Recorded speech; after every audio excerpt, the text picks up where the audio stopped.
So ಇನ್ನೊಂದು parents ಏನ್ ನಿರೀಕ್ಷೆ ಮಾಡ್ತೀರಾ ನೀವು ಆಸ್ ಅ ಟೀಚರ್?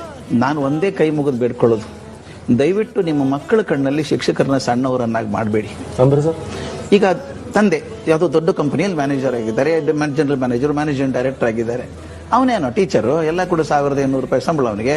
ಅವನೇ ನಾ ಹೇಳ್ತೀನಿ, ನಮ್ಮ ಮನೆ ಪಕ್ಕದಲ್ಲಿ ಇದಾನ ಹೇಳ್ತೀನಿ. ನಾವು ಕೆಲವೊಂದ್ಸಲ ಟೀಚರ್ಸ್ ಬಗ್ಗೆ ಹಗುರವಾಗಿ ಮನೆಯಲ್ಲಿ ಮಾತಾಡ್ತೀವಿ, ಏಕವಚನದಲ್ಲಿ ಮಾತಾಡ್ತೀವಿ.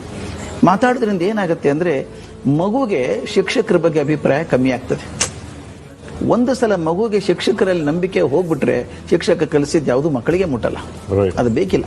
ಆದ್ರಿಂದ ದಯವಿಟ್ಟು ಶಿಕ್ಷಕರ ಬಗ್ಗೆ ನಿಮಗೆ ಏನ್ ತಕರಾರಿದ್ರೆ ಅವ್ರ ಕಡೆನೆ ಹೋಗಿ ಮಾತಾಡಿ, ಮಗು ಮುಂದೆ ಕೆಟ್ಟದಾಗಿ ಮಾತಾಡಬೇಡಿ. ಶಾಲೆ ಯಾವ ವಾತಾವರಣದ ಬಗ್ಗೆನೂ ಮಕ್ಕಳ ಮುಂದೆ ಮಾತಾಡಬೇಡಿ. ಶಾಲೆಗೆ ಅದು ದೇವಸ್ಥಾನ ಇದ್ದಂಗೆ, ಮಗುಗೆ ದೇವಸ್ಥಾನ ಶಾಲೆ, ಅದ್ರ ಬಗ್ಗೆ ತಪ್ಪು ಮಾತಾಡೋದು ಬೇಡ. ಇನ್ನೊಂದು, ನೀವು ಶಿಕ್ಷಕರನ್ನ ಭೇಟಿ ಆದ್ರೂ ಕೂಡ ನೀವು ಅವ್ರ ಕೃತಜ್ಞತೆಯಿಂದ ಮಾತಾಡಿಸಿ. ನಿಮ್ಮ ಮಗುವನ್ನ ಒಂದು ವ್ಯಕ್ತಿತ್ವವನ್ನಾಗಿ ಮಾಡುವಂಥವ್ರು ಅವರು.